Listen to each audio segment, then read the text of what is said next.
Ang kwentong ito ay hango sa totoong buhay. Mula ito sa isa nating kabayan na itago na lang natin sa pangalang Kenny. Walang eksaktong taon. La Carlota, Negros Occidental. Ibang klase talaga yung swerte mo sa sabong, Kenny. Panglimang panalo na natin to ah. Ano, tutuloy pa ba tayo? Oo naman, Tatang Felipe. Sayang yung pera na pinapadala ni Papa para pangtaya, no? Isa pa, nananalo naman tayo, hindi ba? Kung sabagay, tama ka nga, Kenny. Pero siguro hinay-hinay lang ha. Baka may makatunog. Hagisan tayo ng pusa sa gitna ng ruweda. Naniniwala ka doon. Ako kasi, binabasa ko ang galaw ng mga manok na natatayaan. At isa pa, alaga natin ang mga nakasalang. Wala ka bang tiwala sa mga manok mo, Manong? Ikaw ang nagpalaki at nagkondisyon ng mga yan Hindi naman sa ganun, Eho. Pero syempre, minsan nauubos din ang swerte ng isang tao. Kailangan din nating maging maingat. Sinasabi ko sa'yo, Manong. Hindi ako nakabatay sa swerte. Tamang kalkulasyon at tiyempo lang. Yan ang nagpapapanalo sa atin. Halika na, magsisimula na yata ang susunod na soldata. Puntahan natin si Tito Nilo. Nasa kalagitnaan ng malaking pasabong sina Kenny at Mang Felipe. Nagmamay-ari ang binata ng malaking manukan na nag-aalaga ng mga manok na panabong. Simula bata ito, si Mang Felipe na ang taga-kondisyon ng kanilang mga alagang manok. Hanggang si Kenny na ang humalili sa ama.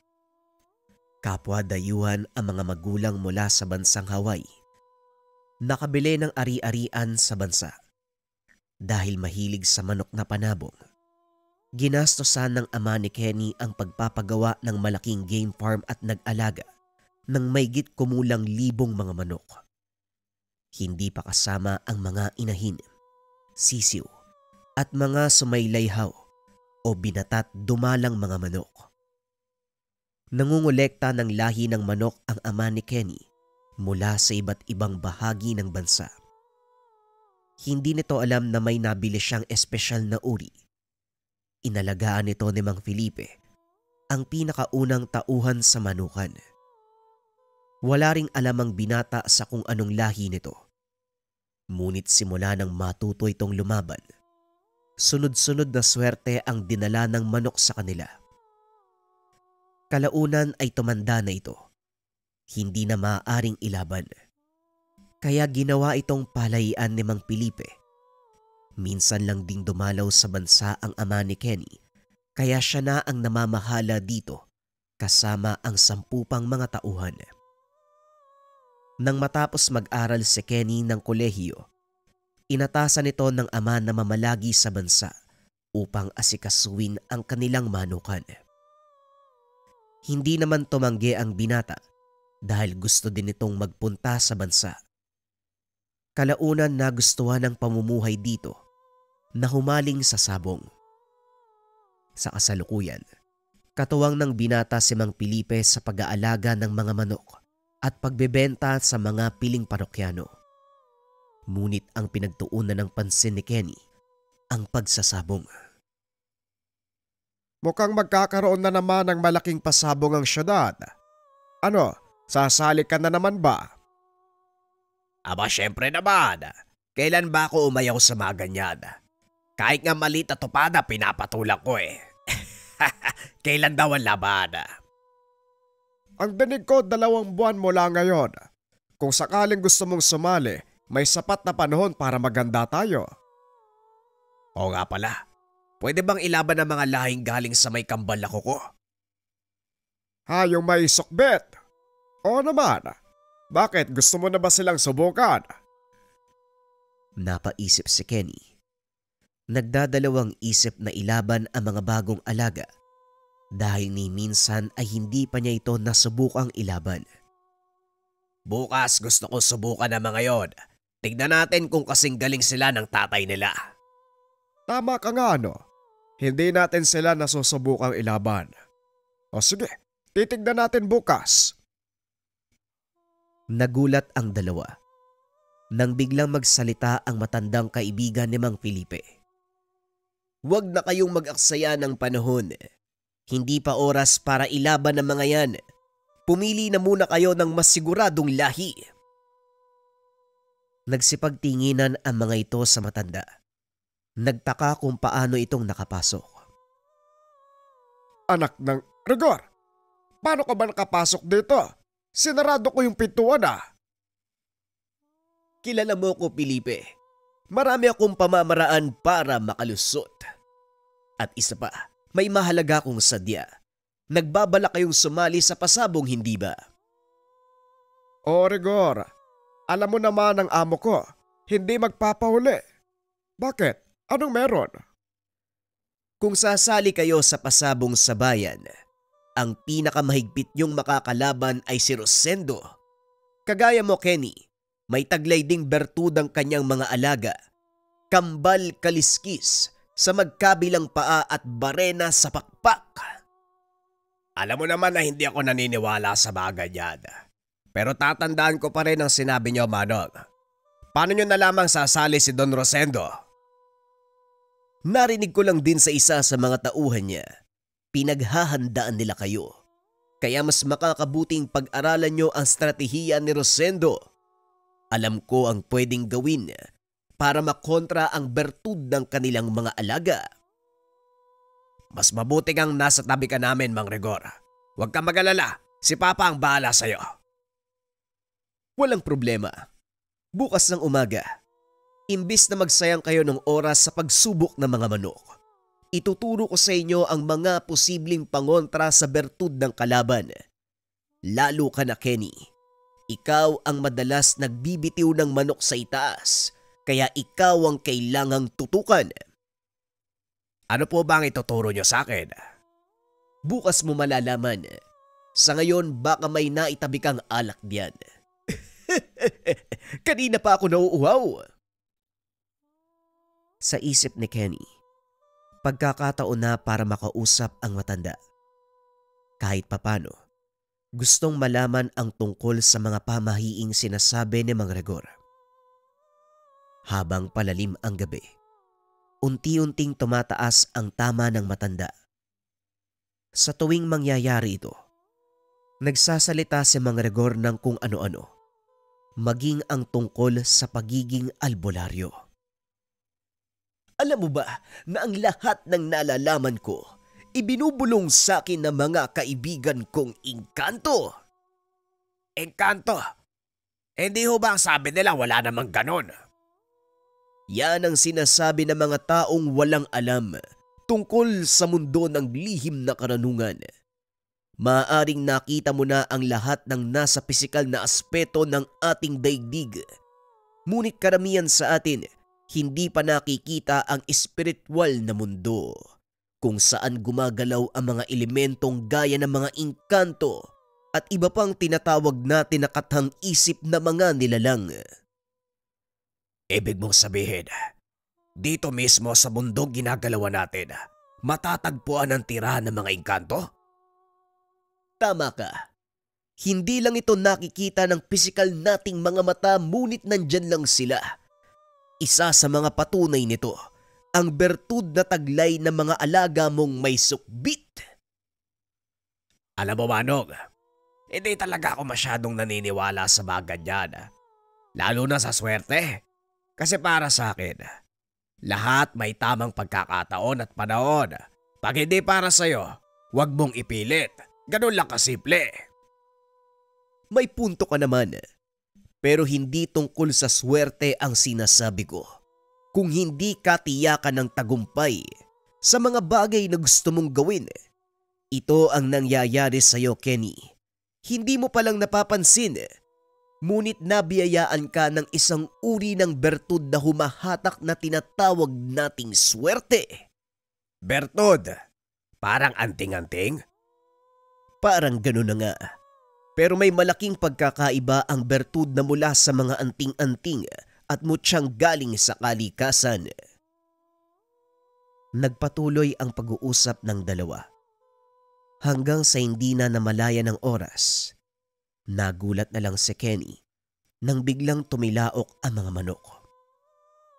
Naku yari, umaga na pala. Hindi ko napansin. Napasarap ang usapan. O siya, magpahinga ka muna.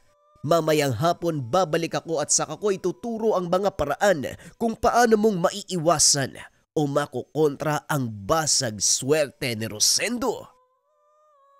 Sige o Manong, medyo nahihilo na nga ako. Bigla namang lumabas ng tahanan si Mang Felipe. Oh, mukhang inumaga yata kayong dalawa. Ano na pag-usapan nyo ng matandang yon? Tungkol lang ho sa mga engkanto, mutya, anting-anting. Ganun pa rin yung palagi niyang sinasabi sa atin tuwing nalalasig. Hindi man ako gaanong naniniwala, pero nakakaliw pakinggan si Mang Rigor. Matanong nga kita, Manong, saan mo ba nakilala yan? Magkababata kami ni Rigor. Anak siya ng isang kilalang Serojano dito sa baryo at nang mamatay ang mga magulang niya, siya ang sumalo na mga gawain ito. Hanggang sa unti-unting nakilala si Rigor. Maraming nagsasabong, sugarol ang lumalapit sa kanya para humiling ng pampaswerte. Marami nang natulungan ng taong yon, pero hindi man lang siya nililingon. Ang totoo, dito lang nagkaroon ng saysayang kanyang kakayahan. Grabe naman to magsalita si Manong. Nasabi mo na din marami namang natulungan si Mang Rigor.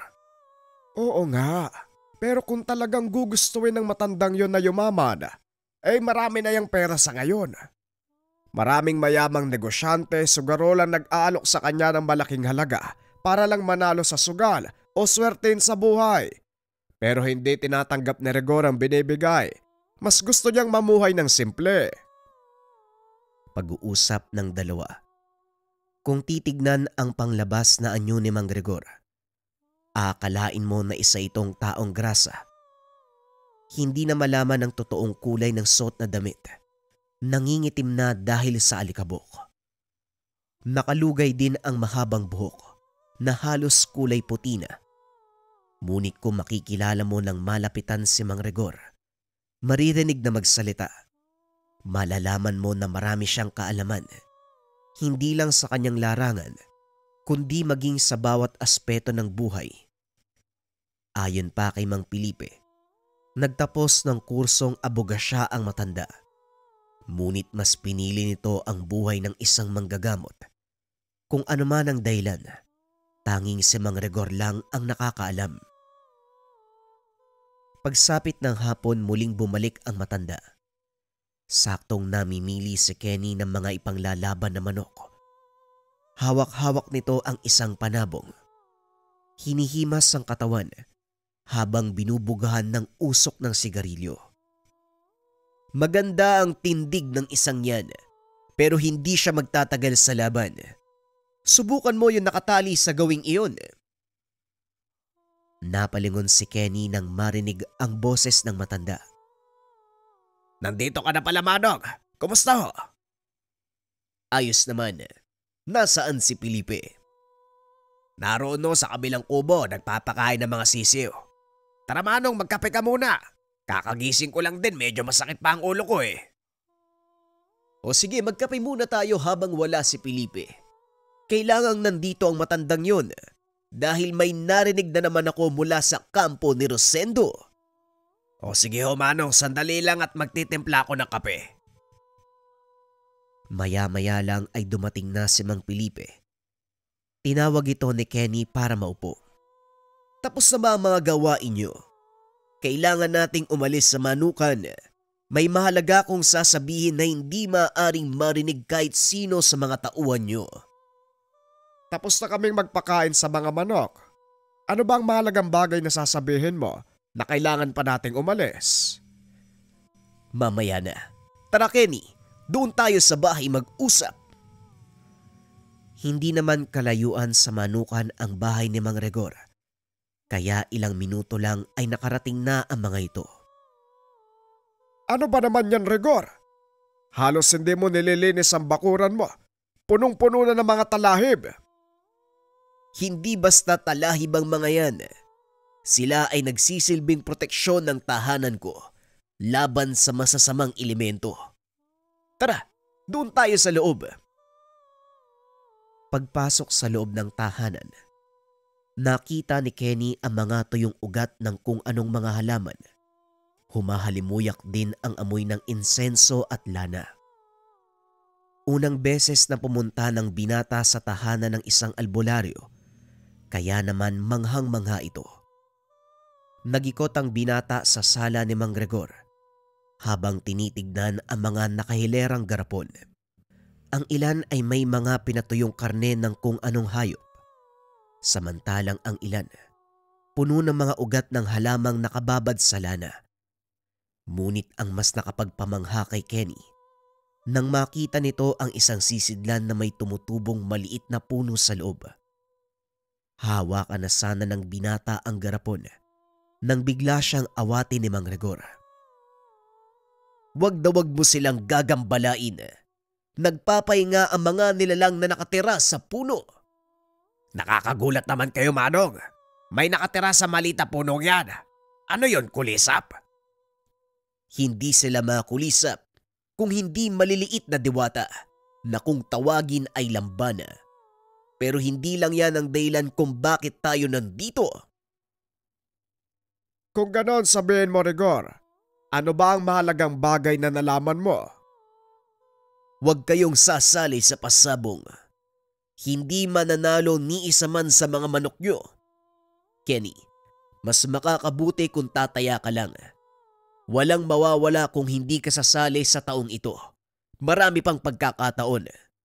Pero ngayon, mas makakabuti kung walang manok mula sa inyo ang lalaban sa ruweda. Ha? Bakit naman, Manong? Mahaba pa naman ang panahon para maganda. At isa pa, ilang ulit na naming nakatapat sa laban ng mga manok ni Don Rosendo. Puro yabang at angas lang meron sila. Sa uli, kami pa rin ang nananalo. Iba ang nakikita ko sa pagkakataong ito. Moro-moro ang magiging pasabong. Ang ilang sasali, pakawala ng kabilang kampo para lang masabi na marami ang sumali. Ngunit ang katotohanan, kayo lang ang tanging kalaban. Ikaw partikular, Kenny. Bakit naman nila gagawin yon? Mukhang alam ko na ang dahilan. Sa tuwing makakasagupa natin si Don Rosendo sa laban, hindi man lang sila nakakatikim ng panalo. Kaya kumpiyansa kaming ganun uli ang mangyayari. Pero sige, bigyan mo ko ng sapat na dahilan para hindi sumali sa pasabong. May kung anong kinuha ang matanda sa bulsa. Inilapag sa mesa. Alam niyo ba ang tawag sa bagay na ito? Tinignan ni Kenny ang bagay na tinutukoy ng matanda. Batay sa obserbasyon, isang pangkaraniwang bato na may halong ilang butil ng kristal ang ipinakita ng matanda. Teka, Manong, ordinaryong bato lang to . Anong espesyal tungkol dito? Yan ang akala mo. Ang batong yan ay tinatawag na bantiling. Isang uri ng mineral na may taglay na kakayahang humigop ng negatibo at positibong enerhiya sa paligid. Maliban dito, malaki din ang epekto ng bato sa mga manok. Kaya ko kayo dinala dito dahil sa oras na ilabas mo ang bantiling sa manukan, siguradong magkakagulo ang mga manok. Ano ang epekto nito sa mga manok, Rigor? Ikinikiskis ito ng mga sabongero sa tari ng kanilang mga alaga at sa oras na gamitin ang taring iyon, nagkakaroon ito ng kakaibang epekto sa kalaban. Kusa itong maduduwag at mananakbo. Gusto ko makita ang bisa niyan, Manong. Baka sakaling magamit natin sa mga susunod na laban. Walang problema, hali kayo. May maliit na tupada sa kabilang baryo. Doon natin masusubukan ang bisa ng bantiling na ito. Nagpasya ang grupo na pumunta sa sinasabing tupada. Bit-bit ang dalawang manok. Pagdating sa lugar na sa kalagitnaan ng soldata, kaya dali-daling nagpalista si Kenny para mahanapan ng kalaban ang dalang manok. Kilala na ang binata sa lugar dahil siya lang ang tanging naiiba ang kulay. Minana ang katangian sa kanyang ama, netibo sa bansang Hawaii. Matangkad, matipuno ang katawan, mahaba at medyo kulot ang buhok. Punong-puno ng tato ang braso at dibdib. Matapos magpalista, naupo sa sulok ang binata, samantala ang dalawang matanda naman sinimulan nang ayusin ang tari ng kanilang manok. Isa sa mga ito ay kinabitan ng ordinaryong tari at ang ikalawa, kinabitan ng taring ipinahid sa bantiling. Ngayong nakita niyo ang epekto ng bantiling sa manok, una mong isasabak sa laban ang walang pahid. Tignan mo ang pinagkaiba. Sinunod ni Kenny ang sinabi ng matanda. Nagulat ang binata dahil natalo ang manok na iyon sa kauna-unahang pagkakataon. Nakaranas ng pagkatalo ang binata. Paano nangyari yon, Manong? Kondisyon ng katawan ng mga manok na pinili ko. Tanong ni Kenny. Lingid sa kalaman nito, pinalitan ni Mang Felipe ang manok na ipanglalaban. Pinili nito ang pinakamahinang klase sa kanilang mga alaga. Ngunit nang sumapit ang ikalawang soldata, isinabak ni Kenny ang huling manok. Sa pagkakataong iyon, hindi pa man nagsisimula ang laban, balisa na ang manok ng kabilang panig. At nang pakawalan ito ng may-ari, biglang kumaripas ng takbo at lumipad palabas ng ruweda. Nagtawanan ang mga tao dahil inakala nilang duwag ang manok. Lingid sa kaalaman ng lahat na ito ay epekto ng bantiling ipinahid sa tari ng alaga ni Kenny. Nakita mo na ang epekto, Kenny. Sinadya ni Felipe na palitan ng manok na ipanglalaban. Kung hindi mo napapansin, mabilis na naduwag ang kalaban. Ito din ang gamit ni Rosendo at walang dudang matatalo kayo. Kaya hanggat maaari, huwag na kayong sumali. Dito na naunawaan ni Kenny ang sinasabi ng matanda. Kaya naman nag-isip ito ng ibang paraan. May alam po ba kayong paraan para makontra ang bantiling? Sa pagkakalam ko, wala pang nakakagawa ng kontra sa bisa ng bantiling. Kahit pa ang pinakamalakas sa sugbit ng manok, hindi ito kayang basagin. Kung ganon, ilalampaso lang pala tayo ni Don Rosendo. Sige, hindi tayo magpapasok na manok. Sa halip makikisakay tayo sa pusta niya. Sayang naman kung papalampasin natin ang malaking pasabong. Yun ang mas mainam na gawin. Tignan natin ang magiging reaksyon ni Rosendo. Lumipas ang ilang araw. Wala namang nangyaring kakaiba hanggang sa sumapit na ang araw ng pasabong. Masayang nagpunta sina Kenny sa sabungan. Ngunit sa pagkakataong iyon hindi sumama si Mang Rigor. Hindi nito pwedeng ipasok ang tangan sa lugar na pinagdadausan ng sugal. Isa ito sa mga panata ng matanda dahil naniniwala siya na mawawalan ng bisa ang mga gamit sa oras na sirain nito ang panata. Sigurado ko bang hindi ka sasama, Manong? Masaya mangyayaring pustahan ngayon. Hindi na, Kenny. Bawal kong ipasok ang mga gamit ko. Mag-aantay lang ako dito sa labas.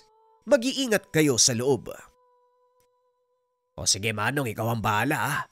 Hindi na rin kami magtatagal. Mababagot lang ako sa mangyayari lalo pat wala naman tayong manok na kasali. Pag-uusap ng dalawa. Pagpasok ni Kenny sa sabungan, kagad nitong natanaw si Don Rosendo. Nakaupo ito sa bandang itaas. Habang nakikipagtawanan sa mga kasama, napatitig ito sa kanya at kumaway. Napakasarkastiko talagang tao nitong si Don Rosendo. Ang lakas ng loob na kumaway. Akala mo naman magkasundo kami. Tignan nga natin mamaya kung kakaway ka pa. Wika ng binata sa sarili. Naupo ito sa bandang harapan. Nakaugalian ni Kenny na pumwesto malapit sa ruweda para mapag-aralan ang galaw ng mga manok. Ilang sandali pa nagsimula na ang unang soldata. Manok ni Don Rosendo ang lalaban. Gaya ng plano, nakisakay sa pusta ang binata at sa unang soldata pa lang, nanalo sila. Sunod-sunod na panalo ang natamo ni Kenny, kasabay ng pagiging kampyon ni Don Rosendo sa sariling palabas. Akmang paalis na ang mga ito matapos kubrahin ang panalo. Nakasalubong ng binata si Don Rosendo. Mukhang malaki ang panalo mo. Bakit nga pala hindi kayo sumali? Tanong ni Don Rosendo. Hindi na sana makikipag-usap si Kenny, ngunit naisip nito na asarin ang matanda. Alam ko naman na kung sinong mananalo. Kaya naisip ko na wag na lang sumali. Kasi baka mapahiya ka sa sarili mong pasabong. Anong sinasabi mo? Hindi ako ang promotor ng pasabong na ito. Sumali lang din ako, iho. Sayang nga at hindi tayo nagkaharap. Nailagay sana kita sa dapat mong kalagyan. May susunod pa naman, Don Rosendo. Huwag kang mag-alala. Marami pa tayong sabong na pagdadaanan. Sa ngayon, magsaya ka muna. Dahil sa susunod na magharap tayo, sisiguraduhin kong hindi ka na makakangiti ng ganyan. Hindi na nakaimik si Don Rosendo sa sinabi ng binata. Kilala nito si Kenny. Alam niya ang kapasidad ng binata pagdating sa pinansyal na usapin. Matagal nang gustong pabagsakin ni Don Rosendo ang manuka ni Kenny, ngunit sadyang hindi ito makahanap ng butas. Pag-uwi sa tahanan, napaliwanag ni Kenny kay Mang Rigor ang nangyari. Tuwang-tuwa ang matanda dahil kuwang-kuwa ng binata ang itsura nito habang nagpapaliwanag. Mukhang nailugar mo sa dapat kalagyan ng matandang yon, iyo.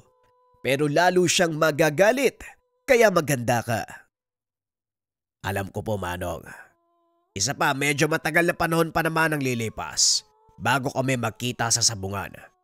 Siguro naman sapat na ang oras na yon para pagandaan ang anumang gagawin niya. Tamang-tama, uuwi ang tatay mo sa susunod na linggo. Wala naman tayong gaanong gagawin. Nakapagbakuna na. Bakit hindi mo ko tulungan maglinis sa mga kulungan? Medyo mataas na din ang damo lalo pa dun sa gawing dulo. Mukha kang kailangan ko ng ersisyo. Tumataba na ako . Maging si Mang Rigor, nakitulong na din sa paglilinis ng manukan. Mag-isang nagtatabas ng damo ang binata sa gawing dulo ng manukan nang mapansin nito ang mga alagang manok na nagmula sa lahing may sukbit. Nagpa siyang magpahinga sandali dahil malalim ang bahaging kinalalagyan ng kulungan, kaya doon napagpasya ng binata na magpahinga. Napansin ni Kenny na halos pare-pareho ang kulay ng balahibo ng mga ito, maging ang hugis ng katawan. Isa-isang tinignan ng binata ang mga manok at namangha ito. Napansin naman ni Mang Felipe ang ginagawa ng binata, kaya kagad siyang nilapitan. Siguro naman napansin mo ng kakaiba ang lahing yan. Kaya ko sila hiniwalay. Siguradong magiging mainit sila sa mata ng mga parokyano natin. Sa oras na makita ang mga manok na yan, siguradong magpapataasan sila ng presyo para lang makuha yan. Hindi po ba mas makakabuti yon para sa atin? Hindi, Kenny. Ayaw ng tatay mo na ipagbili ang mga lahi na mula kay Sukbit. Isa yan sa mga koleksyon niya. Kaya hanggat maaari, huwag silang ililipat ng pwesto. Ilang buwan na lang at hahantong na sila sa tamang edad para ilaban. Sa oras na makita ni Papa yan, siguradong susubukan yan. Titignan kung kaparehong lumaban kagaya sa ama nila.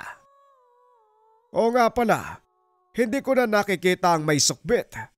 Samahan mo ko, tignan natin ang kondisyon niya. Matanda na ang manok na yun kaya ayaw ng tatay mo na ilaban.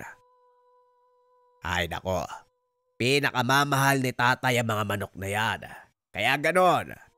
Pero medyo nauuwaw na din ako . Pinuntahan ng dalawa ang kulungan kung nasaan ang manok nila na may sukbit. Pinangalanan pa ito ng tatay ng binata bilang Sipil, na ang ibig sabihin, sobrang daliri. Isa ito sa pinakaunang manok na nabili niya sa bansa. Kung titignan, wala namang kakaiba sa manok na ito. Mula sa kulay, tindig, maging sa kilos. Ngunit kung tititigan ng paa, mapapansing 5 ang mga daliri nito sa magkabilang paa. At ang pinakagitna, may mahabang itim na kuko na siyang tinatawag nilang sukbit. Sa hindi nakakalam, ang uri ng bertud na ito ay nagbibigay ng swerte, hindi lamang sa sabong, kung hindi sa pang-araw-araw na buhay ng nagmamay-ari ng manok. Pinatotohanan nito ng ama ni Kenny dahil simula nang mapa sa kanya si Sipil, sunod-sunod na swerte ang naranasan ng mga ito, hanggang sa nakabili sila ng lupa sa iba pang panig ng probinsya. Kakaibang swerte ang binibigay ni Sipil sa iyong ama at ito ang pinangangalagaan niyang sekreto. Kaya hanggat maaari, ingatan mo din ito. Naipaliwanag din sa akin ni tatay noon pero hindi ko lubos na naiintindihan. Inakala ko dati na talagang mapera lang kami. Pero sinabi sa akin ni mama na ang trabaho ni papa noon bilang pulisaway, imposibleng magkaroon kami ng ganitong lawak na lupain. Saan nga ba nanggaling si Sipil? Sabi ko na nga ba hindi pa sinasabi ng tatay mo ang totoong pinagmula ni Sipil. Pwes doon tayo sa kubo nang mapaliwanag ko sa iyo ang totoong pinanggalingan ni Sipil. Pagdating sa kubo, pinaliwanag ng matanda kung paanong napunta sa kanya ang mga alagang manok. Aatras tayo ng 25 taon. Nagkaroon ng pagkakataong makapunta si Omer sa Pilipinas para dumalo sa isang pagsasanay. Tumagal ng 2 taon ang Ginoo at sa loob ng panahong iyon, nagustuhan nito ang bansa. Nagpa siyang bumili ng sariling lupain na balang araw ay papatayuan ng sariling bahay. Nakarating ito sa probinsya ng Negros. Nakilala si Mang Felipe. Naglalakad si Omer sa kalsada habang naghahanap ng pwedeng makausap tungkol sa pagbili ng lupa. Nang malaman nito ng mga tao marami ang lumapit, ngunit naramdaman ni Mang Rigor na lolokohin lang siya ng mga ito dahil walang alam ang dayuhang Ginoo sa paligid. Naupo ito sa harapan ng tindahan habang umiinom ng soft drinks nang mapansin siya ng 2 magkaibigan. Tignan mo, yan yata yung sinasabi nilang dayuhan na naghahanap ng mabibiling lupa. Halika, kausapin natin. Ay sandali lang, sigurado ka ba? Wala ka namang alam na nagbebenta ng lupa dito Yan ang akala mo. May kilala ko sa sitio San Miguel na nagbebenta ng lupa. Papatignan natin sa kanya at kapag nagustuhan, edi nakatulong tayo sa kapwa. O siya, tara tignan natin kung may magagawa tayo. Nilapitan ng 2 ang dayuhan.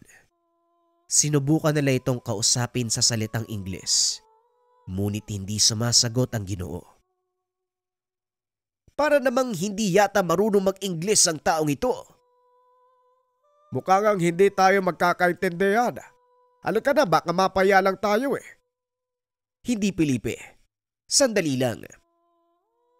Muli itong nilapitan ni Rigor at kinausap. Hey, my friend, you're looking for landing. Natawa si Felipe sa Ingles nito. Napatingin din ang ilang mga taong naroon dahil nilakasan nito ang kanyang boses sa pag-aakalang hindi nakakarinig si Omer. Nagulat si Rigor nang magsalita ang Ginoong dayuhan. Marunong po ako magtagalog. Ayoko lang makipag-usap. Ilang beses na ako naloko Kamunti kang manakawan. Ngayon, kung yan pa rin ang pake nyo sa akin, huwag na kayo mag-abala. Hindi ko kailangan ng 1 o 2 pang tao manloloko sa akin. Nanlaki ang mga mata ni Rigor. Maging si Mang Felipe ay nagulat nang malamang marunong magsalita ng wikang Pilipino ang dayuhan. Marunong ka palang magtagalog. Nag-English pa ako dito. Hindi ba abogado ka naman? Anong kinalaman nun? Oo, tapos ako ng abogasya, pero wikang Pilipino ang gamit ko. 2 taon na akong nakatira dito sa Pilipinas, kaya marunong ako magtagalog. Gaya ng sinabi ko, ilang beses na ako naloko, kaya nag-iingat ako. Huwag kang mag-alala, dahil abogado ako. Alam ko ang batas ng pagbili ng lupa. Kung may maitutulong ako, magsabi ka lang. Pasensya ka na kung naloko ka sa lugar namin. Hayaan mo kaming tulungan ka. Nga pala, ang pangalan ko ay Felipe. Eto naman si Rigor. May matutuluyan ka na ba dito? Maggagabi na. Yun nga ang isang problema ko. Dahil wala akong kilala na pwede mapagkatiwalaan. Doon ka muna matulog sa kubo namin ni Felipe. Kahit papano'y ligtas ka sa lugar at walang ibang taong nagpupunta roon. Sasamahan ka namin para matiyak na walang mawawala sa mga gamit mo. Naku, maraming salamat po Manong Rigor at Manong Felipe. Diyos na po ang bahalang magbalik ng biyaya sa inyo. Walang anuman. Ano nga palang pangalan mo? Omer po, nanggaling sa bansang Hawaii. Napadpad sa bansa nyo dahil dumalo sa isang pagsasanay. Pulis po ako sa bansang pinanggalingan ko. Nagkatinginan ang dalawa nang malaman na hindi pala basta-basta ang kanilang panauhin. Nagtungo ang tatlo sa kubong sinasabi ni Mang Rigor. Halos hindi na makapagsalita si Omer dahil sa sobrang pagod. Alam ng dalawa ang pinagdaanan nito. Kaya naman paglapag ng mga gamit, sinalampak nito ang sarili sa sahig. Kagad nang nakatulog. Kawawa naman ang taong ito. Mabuti na lang at tayong nakakita sa kanya. Kung hindi, baka hindi na ito makabalik sa sariling bansa. Siguradong pinag-adya ng Diyos na makilala natin ang taong ito. Alam mo Rigor, nararamdaman kong magbabago ang buhay ng taong to. Hindi ba albularyo ka? Bakit hindi mo subukang silipin ang kapalaran niya? Timang na ang ulo mo. Oo, albularyo ako. Pero hindi ko pwedeng pangunahan ng tadhana. Hayaan mong ito mismo ang magpakita sa kanya kung ano ang magiging kapalaran. O siya, sige na. Magpahinga na tayo. Maaga pa natin yan sasamahan sa lupang sinasabi mo. Pag-uusap ng dalawang nakakatanda. Matapos ay nagpahinga na rin ang mga ito. Kinabukasan maagang nagising si Omer. Nanlaki ang mga mata nang makita ang magandang taniman ng lugar. Saka pa lang nito nalaman na nasa tuktok ng burol ang kubong tinutuluyan. Kitang-kita ang kagandahan ng kapatagan na tinatamaan ng sinag ng papasikat na araw. Naalala nito ang bansang pinagmulan. Habang pinagmamasdan ang kagandahan ng paligid, nilapitan nito ni Mang Rigor. Sa gawing iyon ng kabundukan ang sinasabi ko sa iyo. Medyo malawak at gaya ng lugar na ito. Nasa tuktok din ng burol. Siguradong magugustuhan mo ang lugar. Mukha nga magugustuhan ko ang lugar na ito. Sana lang magkasundo kami ng may-ari ng lupa. Siguradong magkakasundo kayo. Matagal na siyang naghahanap ng mag-aalaga ng lupain. Sandali lang. Antayin muna natin si Felipe. Bumili lang sandali ng agahan. Matapos kumain, naglakad ang mga ito papunta sa kabilang burol. Naabutan nila ang isang matanda na nakaupo sa atangan ng lumang kubo. Sa tabi nito, isang nakataling tandang. Lingid sa kalaman ni Omer, na ama ni Mang Rigor ang taong iyon na siya ding nagmamay-ari ng lupa. Anong ginagawa niyo dito, Rigor? Akala ko ba abala ka sa patag? Magandang umaga po, tay. Sinamahan po namin ang taong ito. Naghahanap siya ng lupa At alam kong ipinagbibili nyo ang lupang ito, kaya baka magkasundo kayo. Wika ni Regor. Tumayo ang matanda at lumapit sa kanila. Ako nga pala si Inaro, ang may-ari ng lupa. Sa nakikita ko, hindi ka taga dito. Hindi po, Tatang. Mula po ako sa ibang bansa. Naparito ako dahil gusto ko sanang bumili ng lupang pagtatayuan ng bahay. Ganun ba? Kung bahay ang ipapatayo mo, hindi kaaya-aya ang lugar na ito. Mainam mag-alaga ng mga hayop. Pero kung titirahan nyo, mukhang mahirap. Malayo eh. Hindi ko naman po kailangan ng malapit sa lahat. Mas gusto ko po yung tahimik na buhay. Sa palagay ko, tamang-tama ang lugar na to. Tinignan ni Tatang Inaro si Regor. Tinawag ito upang makipag-usap sa isang sulok. Tumatango lang si Regor habang nagsasalita ang matanda. Matapos ang ilang minuto, bumalik na ang mga ito sa kinaroroonan ni Omer. Papayag daw si tatay na ikaw ang bumili ng lupa pero sa isang kondisyon. Talaga? Ano daw yung kondisyon? Ang tandang na yon, yung nakatali sa atangan ng kubo, na minsan hindi pa narinig na tumilaok. Ang kondisyon ko, iiwanan ko sa pangangalaga mo ang manok na ito sa loob ng 2 linggo. Kapag nagawa mo siyang mapatilaok, ibibigay ko ng libre ang lupa kasama ang titulo. Pero kung hindi, pasensyahan tayo. Kahit bayaran mo ko ng doble, hindi ko ipagbibili ang lupa. Nanlaki ang mga mata ni Omer sa sinabi ng matanda. Tinignan nito ang tandang. Wala namang nakitang problema si Omer. Kaya kahit nag-aalinlangan, pumayag ito sa kondisyon ng matanda. Para sa kanya, ito na ang huling subok. Kung sakaling hindi mabibili ang lupang iyon, uuwi na lang siya sa sariling bansa. Sige po, Tatang. Tinatanggap ko ang kondisyon niyo. Magaling kung ganon. Heto, maaari mong gamitin ang kubo at habang nananatili ka sa lugar, pakilinis na din ang paligid.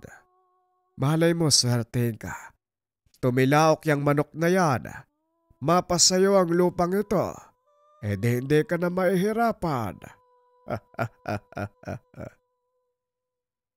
Simula ng araw na yun, doon na natili si Omer sa kubong iniwan ng matanda.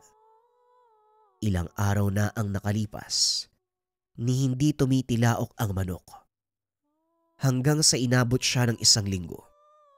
Hindi pa rin nagpupunta sa kanya ang 2 magkaibigan. Ngunit lingid sa kalaman, pinagmamasdan siya nila Regor mula sa malayo. Mukhang marunong mag-asikaso ng lupa ang isang ito. Ano sa palagay mo? Papasa kaya siya kay tatay? Kung pagbabatayan ng kasipagan at kaalaman sa pag-aalaga ng lupa, papasa siya. Pero ang tanong, naiintindihan kaya ng taong yan ang gustong iparating ni Tatang Inaro? Siguro naman naiintindihan niya. Lalo pa ang pagtilaok ng tandang. Kailanman, hindi titilaok yan.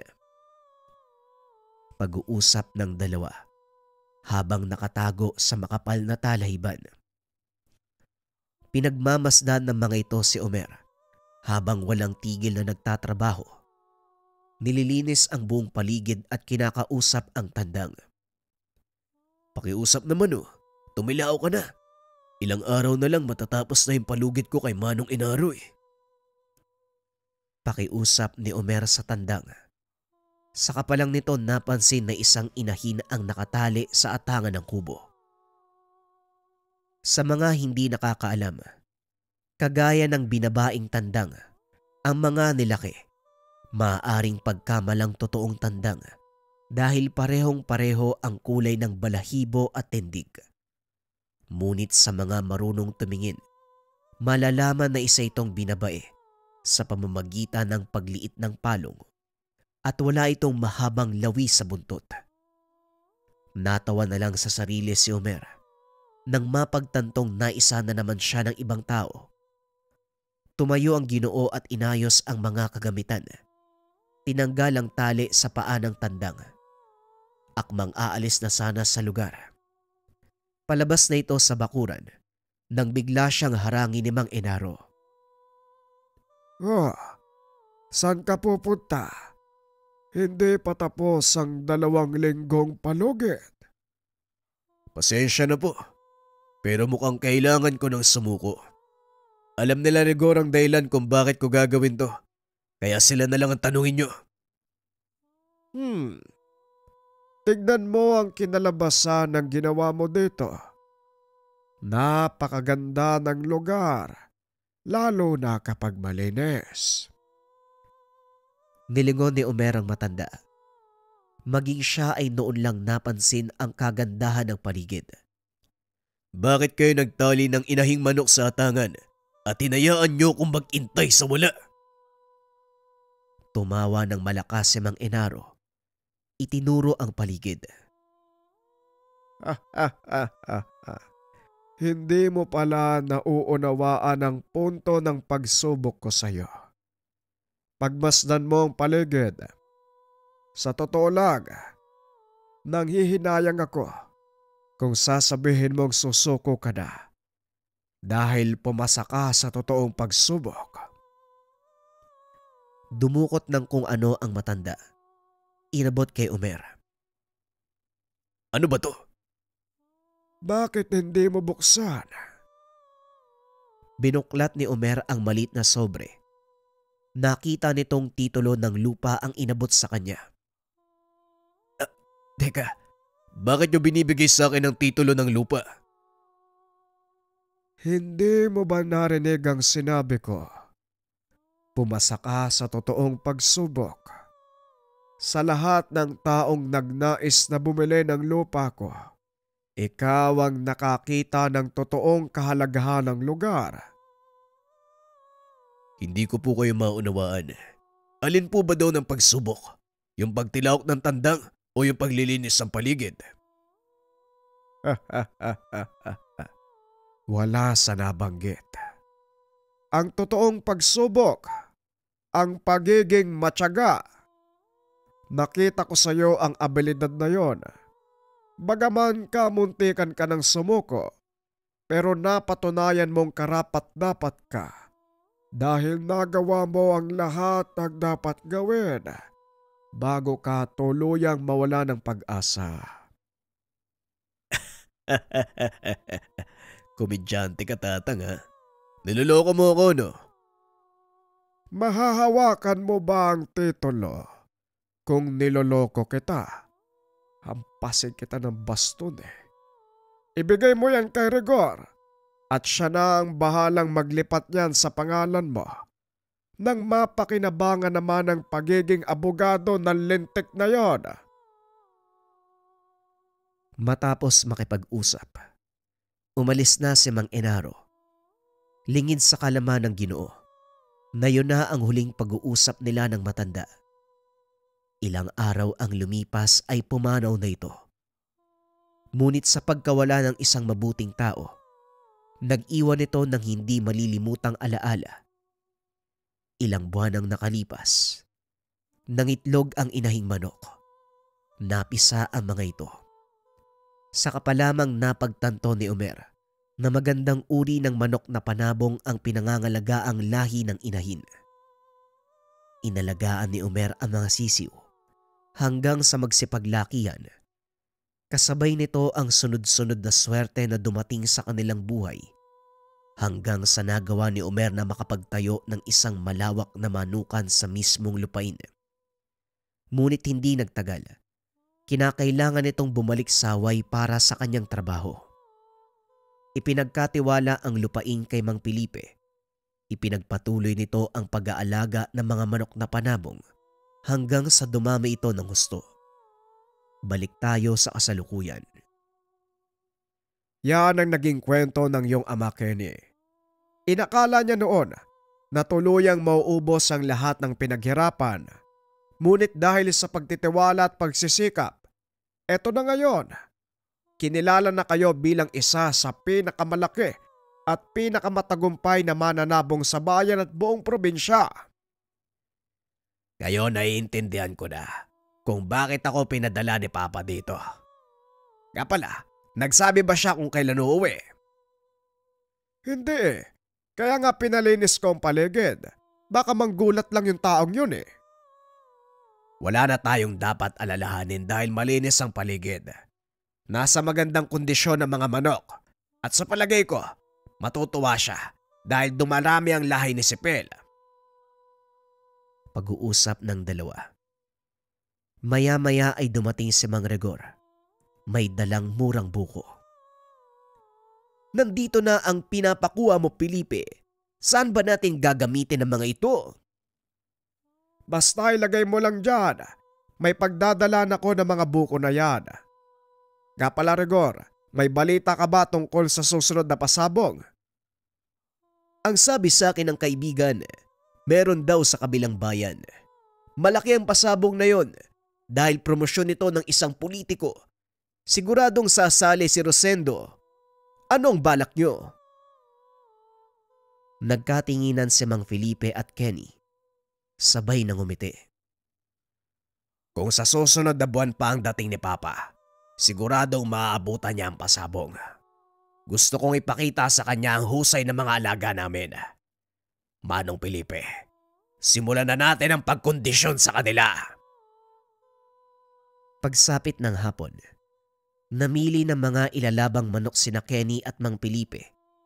7 mahuhusay na alaga ang napili ng mga ito. Karamihan ay nagmula sa lahi ni Sipil. Gagana naman kaya ang sukbit ng mga ito? Sa tingin ko, Manong, gagana. Lalo pat nandito si Papa. Makalipas ang 2 linggo, nagulat sina Kenny. May magarang sasakyan na huminto sa harapan ng manukan. Napatayo ang binata dahil kilala niya ito. Mukhang nandito na ang inaantay natin, Kenny. Bilisan mo. Salubungin mo ang tatay mo. Dali-daling tumakbo si Kenny. Sinalubong ang ama. Oh, mukhang tumataba ka yata, Kenny. Anong pinagagawa mo dito? Puro kain tulong lang. Si Papa talaga, hindi naman po. Tara sa loob, inaantay na kayo nila Manong Felipe. Tamang-tama ang dating mo. Nagkukondisyon kami ng mga manok na isasali sa sabong doon sa kabilang bayan. Sinong pumili? Ikaw ba? Kami ni Manong Felipe. Tignan nyo na lang. Alam kong hindi nyo nakikita ang mga alaga nyo, kaya siguradong magugulat kayo. Naglakad ang 2 papasok ng manukan. Inikot ni Omer ang tingin sa paligid. Walang pinagbago, maliban sa mga puno ng nyog na nagsilakihan. Nang marating nito ang mga kulungan, hindi na nag-aksaya ng panahon ang matanda na puntahan ng mga manok. Nagulat ito dahil sa loob ng ilang taong pagkawala, nanatiling buhay ang alagang si Sipil. Bakit hindi nyo isama sa kinukondisyong manok si Sipil? Matanda na po kasi siya eh. Sa palagay ko, hindi nakakayanin ni Sipil ang makipagbakbakan. Kaya ginawa namin siyang palayan. Itinuro ng binata ang mga manok na naging anak ni Sipil. Napangiti si Omer dahil halos kamukha ito ng kanilang ama. Kamukha sila ni Sipil pero hindi nila taglay ang sugbit ng alaga ko. Isama mo sa ilalaban si Sipil. Pero pa, baka matalo lang tayo. Magtiwala ka sa akin, Kenny. Kilala ko ang mga alaga ko. Alam ko ang kapasidad nila. Tama ang iyong ama, Kenny. Hayaan mong isama si Sipil sa mga lalaban. Ay nako, may magagawa pa ba ako? Sinunod ni Kenny ang sinabi ng ama. Kahit gahol na ang oras, nagawa pa rin nilang kumpletuhin ang rutina ng pagkukondisyon hanggang sa sumapit ang araw ng pasabong. Mabuti naman at naisipan mong umuwi dito, Omer. Matagal na panahon tayong hindi nagkita at siguradong hinahanap ng panlasa mo ang tuba, maging ang lambanog ni Mang Simeon. O Manong, tama po kayo. Pero sa susunod na tayo magdiwang, pag nanalo na tayo. May punto ka. Nga pala, tama ang hula mo, Felipe. Lalaban nga si Rosendo at siya ang dapat nating pagandaan. Sa pagkakataong ito, totoong laban ang kakaharapin ng mga alaga nyo. Pero ang pinakamaigpit na katunggali, ang mga manok ni Rosendo at ang tanga nitong bantiling. Wala ka bang tiwala sa kakayahan ng tatay mo, Rigor? Nakalimutan mo yatang nandito ako. Dinala ko ito. Ipinakita ni Omer ang maliit na botelyang naglalaman ng kung anong itim na bagay. Mas malaki lang ng kaunti sa butil ng bigas. Hugis kuko ng kung anong ibon. Ano naman po yan? Ang sukbit ng alagang manok ni tatay. Hindi ko na ikwento sa inyo, pero may alagang inkantong manok si tatay noon. Namatay ito matapos siyang iburol. Ipinalibing sa akin ni nanay ang manok na yon, pero bago ko mailibing, napansin kong kulang ng isa ang daliri nito sa paa. Tila alam ni tatay na darating ang oras na ito. Pinaghandaan niya ang muling pagbabalik, Omer. Sa taglay na swerte ni Kenny at kapangyarihan ng sukbit na yan, sigurado na ang panalo natin. Malaki ang tiwala ko sa mga manok natin, lalong-lalo kay Sipil. Hindi lang basta swerte ang dala niya sa atin, kundi kasiguraduhan. Napatunayan ko na ito ng ilang ulit. Habang nag-uusap ang tatlong nakakatanda, pumasok sa silid si Kenny. Nagbihis. Habang kumukuha ng damit, nakita nito ang bantiling ibinigay ni Mang Rigor. Isinilid ito ng binata sa bulsa bilang paghahanda kung sakaling bumaliktad ang sitwasyon. Maya-maya ay lumabas ang binata. Ano pang inaantay natin? Malapit nang gumabi. Kailangan na nating dalhin ang mga manok sa sabungan. Wika ng binata sa mga tauhan. Kinarga ng mga ito ang manok sa likod ng sasakyan ni Omer. Matapos ay lumakad na ang mga ito. Habang nasa daan tahimik ang tatlo, ngunit biglang nabasag nang magsalita si Kenny. Wala na talagang atrasan to. Gusto ko makita ang pagbagsak ni Don Rosendo. Alam mo, Kenny, hindi yan ang diwa ng sabong. Maaaring nagkakatunggali ang inyong mga manok. Pero hindi kayong mga nagmamay-ari ang maglalaban. Ang sugal ay hindi dapat isama sa totoong buhay. Napangiti si Rigor sa sinabi ni Omer. Malaki ang pinagbago nito simula nang umalis. Mukhang ibang-iba ka na talaga. Natutuwa ako dahil sa wakas, natutunan mo ang mga aral na iniwan sa iyo ni tatay. Hindi na tayo bumabata, Manong Rigor. Kaya kailangan nating mag-isip. Maya-maya ay narating nila ang sabungan. Marami ng tao na mga oras na yon. Nakita din ni Kenny ang panig ni Rosendo na naghahanda. Inayos na nila ang mga manok sa likod ng sabungan. Sinigurado ang kanilang lista. Maya-maya lang magsisimula na ang soldata. Mukhang mauuna tayo. Ayos lang.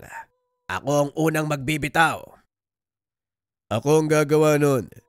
Kailangan mong pag-aralang mabuti ang kilos ng kalaban para kung sakaling may gawin silang kakaiba, kaagad mong makokontra.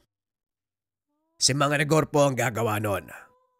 Basta, sundin mo ang sinasabi ko. Maya-maya ay nagsimula ang soldata. Nakita ni Kenny ang pagkagulat sa mata ni Rosendo nang masipat na si Omer ang magbibitaw ng manok. Dali-daling bumaba ang matanda. Inagaw sa tauhan ang ilalabang alaga. Ako ang magbibitiw. Hayaan mong ang amo mo magbitiw ng alaga niya. Kampante ang dalawang panig sa kanilang mga alaga, ngunit nang magsalpukan ang dalawang manok, biglang nabalot ng malakas na sigawan ang paligid. Itinaas ng sentensyador ang manok ni Omer. Idineklarang panalo. Hindi makapaniwala si Rosendo sa kinalabasan, ngunit wala itong magagawa. Sunod-sunod na panalo ang tinanggap ng panig nila Kenny. Bagay na kinagulat naman ni Rosendo, kaya nagprotesta ito. Inakasuhang nandadaya sina Omer. Kaya naman pinatignan nila ang lahat ng ilalabang manok. Walang nakitang pandaraya ang mga nangangasiwa, kaya itinuloy ang laban. Yan ba ang sinasabi mong sugal lang ang sabong? Hindi dapat personalin. Tignan mo si Rosendo. Parang gustong-gusto kang sakbalin. Kung nakakamatay lang ang titig, kanina ka pa pinaglalamayan pa. Hayaan mo lang siya. Basta tayo mananatiling kalmado. Huwag magtatanim ng galit. Tuloy-tuloy ang pagkapanalo natin. At gaya ng gusto mong mangyari, babagsak ang matandang yan. Hindi malaman ni Rosendo ang nangyari dahil wala naman itong nakikitang kakaiba sa mga alagang manok nila Kenny. Matapos ang sabong, umuwing talunan sina Rosendo. Walang paglagyan ng tuwa ni Kenny dahil natupad na sa wakas ang pangarap nito. Ilagay sa kalalagyan ang taong gustong sumira ng kanilang pangalan. Hindi matanggap ni Rosendo ang nangyari. Makailang ulit nitong pinagtangkaan ang buhay nila Kenny, ngunit hindi ito nagtagumpay. Hanggang sa kapalaran na ang nanghusga sa kanya. Isang malagim na pangyayari ang tuluyang nagpabagsak sa mayaban na doon. Nawala ang lahat ng ari-arian. Tuluyang bumagsak ang manukan, maging ang ibang negosyo. Matagal na nawala si Rosendo at makalipas ang ilang taon, nakita na lang ito ng mga tao na naglalakad sa daanan. Wala na sa sariling katinuan. May bitbit na sako, namumulot ng kung anong madadaanan sa kalsada. Dinamdam nito ng husto ang nangyari. Hindi ginusto nila Kenny ang gantihan si Rosendo, ngunit kapalaran ang kusang nagpataw ng parusa para dito. Ang paniniwala ni Mang Rigor, kagagawa nito ng tangang bertud ni Omer, na kung tawagin ay sukbit, isang tangan na swerte sa sugal.